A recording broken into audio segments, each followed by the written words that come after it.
अरे मैंने तुम्हें कितनी बार कहा है कि काम पे जल्दी आया करो, लेकिन तुम्हें एक बात समझ नहीं आती। रोज़ाना लेट आते हो तुम काम पर यहाँ। अरे साहब, आपको तो पता है कि मेरा गांव कितना दूर है यहाँ से। मुझे आते हुए बहुत ज़्यादा समय लग जाता है यहाँ पर, तो इसीलिए लेट हो जाता हूँ। लेकिन मैं वादा करता हूँ आइंदा लेट नहीं होऊंगा।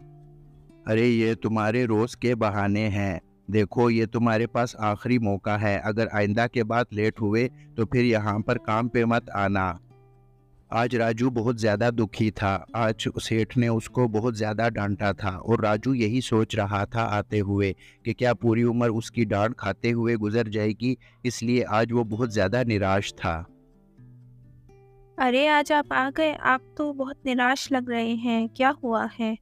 अरे भाग्यमान, क्या बताऊं, आज भी सेठ ने मुझे बहुत ज़्यादा डांटा है लेट होने पर। तुम्हें तो पता है कि शहर कितना दूर है, मैं कितनी सुबह सवेरे यहाँ से निकलता हूँ, फिर भी लेट हो जाता हूँ। फिर भी वो डांटते हैं मुझे। मैं तो बहुत तंग आ गया हूँ। अरे आप बिल्कुल ठीक कह रहे हैं, आपकी काम की जगह यहाँ से बहुत दूर है, लेकिन इसका क्या उपाय है? अब क्या कर सकते हैं? काम भी तो करना है। अरे क्यों ना हम अपना व्यापार शुरू कर ले। इस तरह रोज़ रोज़ की डांट से तो कम से कम जान छूट जाएगी और दूर भी नहीं जाना पड़ेगा। तुम क्या कहती हो, हम अपना व्यापार शुरू कर लेते हैं, फ़ायदा है। अरे हम कैसे व्यापार शुरू कर सकते हैं? व्यापार के लिए तो बहुत ज़्यादा पैसे चाहिए होते हैं, आपको पता है ना? अरे व्यापार तो थोड़े पैसों से भी हो सकता है। तुम्हें पता है ना, तुम आलू कचौड़ी कितनी मज़े की बनाती हो, तो वही शुरू करते हैं। इस तरह हमारा व्यापार भी शुरू हो जाएगा और मेरी रोज़ रोज़ से डांट से जान भी छूट जाएगी। तुम्हें तो पता है कि व्यापार में कितना फ़ायदा है। हम शुरू करते हैं व्यापार। अरे आपने बिल्कुल ठीक कहा, हमें आलू कचौरी का व्यापार शुरू करना चाहिए। मैं आपके लिए आलू कचौरी बना दिया करूँगी, लेकिन हमारे पास आलू कचौरी बनाने के लिए सामान कहाँ से आएगा? उसके पैसे तो नहीं हैं हमारे पास। अरे तुम उसकी चिंता बिल्कुल ना करो। तुम्हारे पास गहने पड़े हुए हैं ना, मैं उसको बेच आता हूँ और आलू कचौड़ी के ठेले के लिए सामान भी खरीद लाऊंगा। अरे आप ठीक कह रहे हैं, आप मेरे गहने बेच दें, इससे हम आलू कचौरी का व्यापार शुरू कर देंगे बगैर किसी दिक्कत के। यूँ राजू शहर जाकर सरिता के सारे गहने बेच आता है और वो बहुत ज़्यादा खुश होता है कि अब उसका भी व्यापार शुरू हो जाएगा। यूँ सरिता सुबह सवेरे ही आलू कचौड़ी बनाना शुरू कर देती है और वो बहुत मेहनत के साथ ही आलू कचौड़ी बना रही होती है।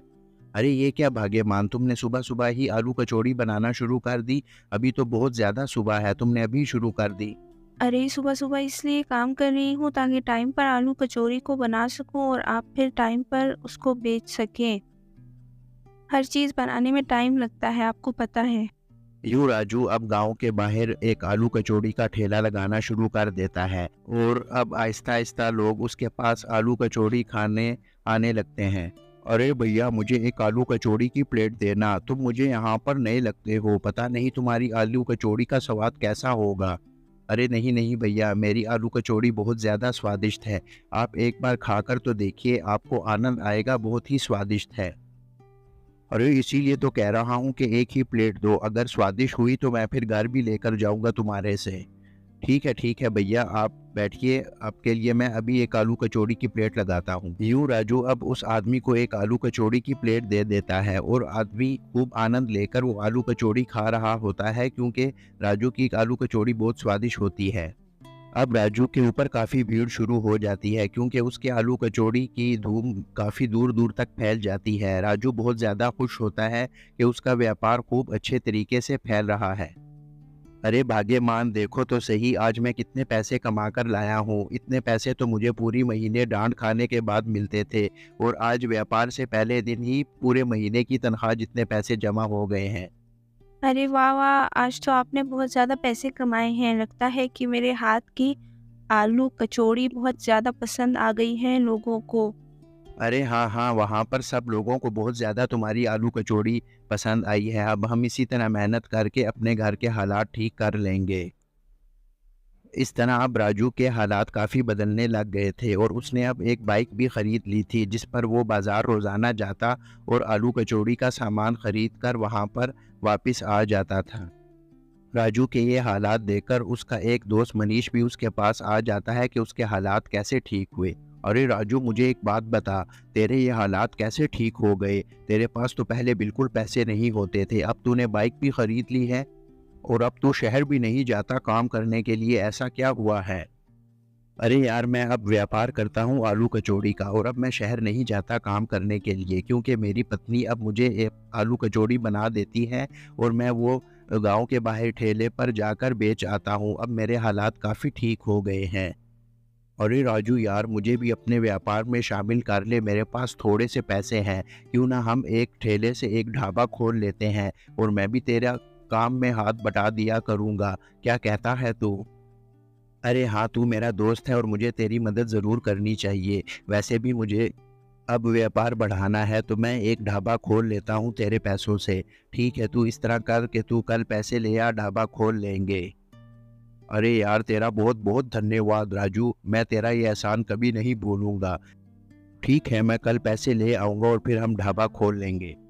यूँ वो दोनों ढाबा खोल लेते हैं गाँव के बाहर एक जगह पर, और उनके ऊपर अब काफ़ी भीड़ शुरू हो जाती है। वो दोनों ये देखकर बहुत ज़्यादा खुश होते हैं कि बहुत सारे लोग उनके ढाबे पर भी अब आलू कचौड़ी खाने आ रहे हैं, और उनकी आलू कचौड़ी की धूम काफ़ी दूर दूर तक फैली हुई है। ये देख के वो दोनों खूब खुश होते हैं। अरे मेरी बात सुनिए, राजू तो बहुत बड़ा धोखा कर रहा है हमारे साथ। आप लोगों ने एक जैसे पैसे मिलाए हैं, लेकिन फिर उसको 60% और आपको 40% क्यों मिल रहा है? अरे भाग्यमान, देखो तुम भी अच्छी हो ना।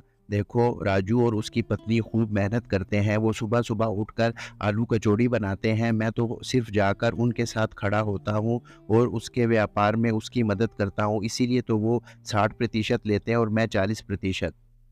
अरे ये क्या बात हुई? आप क्यों 40% लेंगे? आप उसको कहें कि 50-50% करे, फिर अच्छी बात होगी, वरना ये तो धोखा ही हुआ ना। नहीं भाग्यमान, मैं उसके साथ ऐसा नहीं कर सकता। मैंने उसके साथ वादा किया है 40% का, और वैसे भी 40% हमारे लिए बहुत है। अब राजू और मनीष के ढाबे पर बहुत बहुत लोग आना शुरू हो जाते हैं, और वो लोग बहुत दूर दूर से, पास वाले गांव से भी आते हैं, क्योंकि इनकी आलू कचौड़ी बहुत ज़्यादा स्वादिष्ट होती है। और वहाँ पर मनीष की पत्नी उसका दिमाग ख़राब कर रही होती है कि वो तुम्हें 40% दे रहा है और ख़ुद वो 60% ले रहा है। और मनीष भी उसकी बातों में आ जाता है और एक कागज़ पे साइन करवा लेता है। अरे अरे राजू, अब यहाँ से निकलो, ये ढाबा मेरा है और तुम्हें अब यहाँ मैं नहीं रहने दूंगा, निकलो यहाँ से। अरे ये क्या बात हुई, मैं क्यों निकलूँ यहाँ से? ये ढाबा तो हम दोनों का है ना। तुम्हें पता है हम दोनों ने इकट्ठे पैसे लगाए थे इस पे, तो मैं क्यों यहाँ से निकलूँ? तुम्हारा दिमाग तो नहीं खराब? अरे तुम्हें पता नहीं, उस दिन तुमने एक कागज़ पर मुझे साइन करके दिए थे, उस कागज़ पर ये लिखा हुआ था कि ये ढाबा अब मेरा हुआ और तुम्हारा इसमें कोई काम नहीं, और मैंने तुम्हें इस ढाबे के पैसे दे दिए हैं। अरे मनीष, ये तुमने बिल्कुल अच्छा नहीं किया। मुझे तो पता भी नहीं था कि तुमने धोखे से मेरे से साइन करवा लिए हैं। मुझे तो पता भी नहीं कि उस कागज़ में लिखा क्या हुआ था। मैंने तो तरस खा के तुम्हें अपने व्यापार में शामिल किया। तुम्हारे साथ अच्छा नहीं होगा। राजू वापसी पर बहुत ज़्यादा निराश होता है और वो दिल ही दिल में सोच रहा होता है कि काश वो मनीष के साथ व्यापार ना करता तो आज बिल्कुल ठीक ठाक होता। लेकिन वो सोच रहा होता है कि मनीष बहुत धोखेबाज निकला यहाँ पर तो। अरे क्या बात है? आप इतने ज़्यादा निराश क्यों लग रहे हैं? कुछ हुआ है क्या? अरे मनीष ने हमारे साथ धोखा किया है। मनीष ने उस दिन एक कागज़ पर मेरे से साइन करवा लिए। उसमें ये लिखा था कि मैंने अपना सारा व्यापार मनीष को दे दिया है और उसने मुझे पैसे दिए, हालाँकि उसने मुझे कोई पैसे नहीं दिए थे। अरे कोई बात नहीं, हम दोबारा से आलू कचौड़ी का ठेला लगाना शुरू कर देते हैं। हमें फिर से कुछ ना कुछ मिल ही जाएगा उसमें से।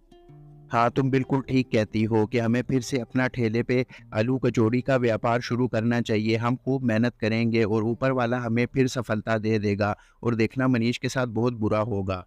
अरे भाई, आप कहाँ पर रह गए थे? मैंने आपको बहुत ढूँढा, आप नहीं मिले। मुझे एक आलू कचौड़ी की प्लेट तो लगा कर दो यहाँ पे। अरे भाई अभी लगा कर देता हूँ, बस कुछ दिनों के लिए कुछ काम पे चला गया था, तो अब मैं वापस आ गया हूँ, आपको अब आलू कचौड़ी मिलेगी। अब राजू पर पहले की तरह फिर से भीड़ शुरू हो जाती है। हर किसी को पता चल जाता है कि राजू ने अब फिर से ठेला लगाना शुरू कर दिया है। राजू भी बहुत खुश होता है अपने व्यापार को दोबारा से देख के, जबकि मनीष दूसरी तरफ वैसे ही पूरा दिन खड़ा होता है और उसके पास कोई भी नहीं आता आलू कचौड़ी खाने। अरे भैया, एक आलू कचौड़ी तो देना मुझे। जी जी भैया, अभी लगा कर देता हूँ आपको एक आलू कचौड़ी की प्लेट। आप बैठिए तो सही ज़रा। यूँ मनीष उस आदमी को आलू कचौड़ी की प्लेट दे देता है और वो आदमी उसको अब खाना शुरू कर देता है। अरे! ये कैसी आलू कचौड़ी है? ये तो बिल्कुल स्वादिष्ट नहीं है। इसी तरह लग रहा है जैसे उबला हुआ आलू डाला है, ना नमक है ना मिर्च है। यूँ मनीष के पास अब कोई भी नहीं आता आलू कचौड़ी खाने के लिए, उसको अपने किए की सज़ा मिल चुकी होती है। और दूसरी तरफ राजू और सरिता शहर में बहुत बड़ा होटल खोल लेते हैं आलू कचौड़ी का, क्योंकि उनका व्यापार काफ़ी फैल चुका होता है। तो दोस्तों, आपने देखा कि कैसे मेहनत के साथ ही सफलता मिलती है और अच्छी नीयत चाहिए होती है, तभी मेहनत भी काम आती है। दोस्तों, देखा आपने, मनीष ने राजू के साथ धोखा किया और मनीष को उसके किए की सज़ा मिल गई, जबकि राजू को सफलता मिल गई, क्योंकि राजू ने बहुत मेहनत की थी और राजू को अपनी मेहनत का फल मिल गया। दोस्तों, कामयाबी के लिए कोई शॉर्टकट नहीं होता, हमेशा मेहनत करनी पड़ती है, तभी सफलता मिलती है। दोस्तों, आपको आज की स्टोरी हमारी कैसी लगी, हमें कमेंट सेक्शन में लाजमी बताइएगा और बेल आइकन को ज़रूर प्रेस कीजिए और हमारे चैनल को सब्सक्राइब कीजिए, ताकि हमारे हर आने वाली वीडियो का नोटिफिकेशन आपको टाइम पे मिल सके। तो दोस्तों, आप हमारे वीडियोस तो देखते हैं लेकिन चैनल नहीं सब्सक्राइब करते। हम बहुत मेहनत के साथ आपके लिए कार्टून स्टोरीज़ बनाते हैं। दोस्तों, आप सबसे रिक्वेस्ट है कि हमारे चैनल को सब्सक्राइब कीजिए, ताकि हमें मोटिवेशन मिल सके। और आपको हमारी स्टोरीज़ कैसी लगती हैं, हमें कमेंट सेक्शन में लाजमी बताइएगा, ताकि हम आपके लिए इसी तरह मज़े-मज़े की और स्टोरीज़ भी ला सकें। तो हमारे चैनल को सब्सक्राइब कीजिए और बेल आइकन को ज़रूर प्रेस कीजिए, ताकि हमारे हर आने वाली वीडियो का नोटिफिकेशन आपको बिल्कुल टाइम पे मिल सके। जब आप हमारे चैनल को सब्सक्राइब करेंगे तो हमें इसी तरह की मोटिवेशन मिलती रहेगी और हम आपके लिए यूँ ही मज़े-मज़े की न्यू स्टोरीज़ और मॉरल स्टोरीज़ भी लाते रहेंगे। तो इसलिए आपसे रिक्वेस्ट है कि आप हमारे चैनल को ज़रूर सब्सक्राइब कीजिए और बेल आइकन को ज़रूर प्रेस कीजिए।